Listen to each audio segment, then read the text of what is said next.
রাজ্যের অঙ্গনওয়াড়ি কর্মীদের বিভিন্ন সমস্যা এবং জটিলতা নিরসনে উদ্যোগী হল সমাজ কল্যাণ ও সমাজ শিক্ষা দপ্তর। আজ সচিবালয়ে দপ্তরের সচিব সহ দপ্তর কর্তাদের নিয়ে গুরুত্বপূর্ণ বৈঠকে বসেন দপ্তরের মন্ত্রী টিঙ্কু রায়।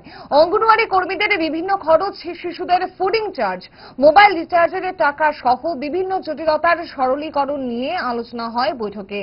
শীঘ্রই সৃষ্ট সমস্যা দূর করতে প্রয়োজনীয় পদক্ষেপ নিচ্ছে সমাজ কল্যাণ ও সমাজ শিক্ষা দপ্তর। বৈঠক প্রসঙ্গে কথা বলতে গিয়ে মন্ত্রী টিঙ্কু রায় সংবাদ মাধ্যমকে জানান, আজকের মূলত বিষয় ছিল আমরা অঙ্গনওয়াড়িগুলো নিয়ে, অঙ্গনওয়াড়ির যতগুলো আমাদের প্রজেক্ট আছে প্রত্যেকটা প্রজেক্টে যারা সিডিপিওরা রয়েছেন তাদেরকে নিয়ে আমরা বসছিলাম।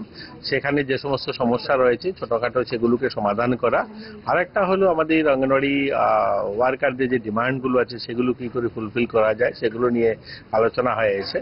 এবং সর্বোপরি এটাও আমরা আলোচনা করেছি যে যে সমস্ত অঙ্গনওয়াড়ি দিদিমণি যারা আছেন তাদের তো বিভিন্ন দাবি রয়েছে, তাদেরকে চুইটি, তাদের বেতন বাড়াতে হবে, ডিমের দাম বাড়াতে হবে, এগুলো তো রয়েছে, এগুলো তো সমাধান হওয়া চাই, আমরাও চাই সেগুলো সমাধান হোক খুব তাড়াতাড়ি, এগুলো নিয়ে আলোচনা হয়েছে।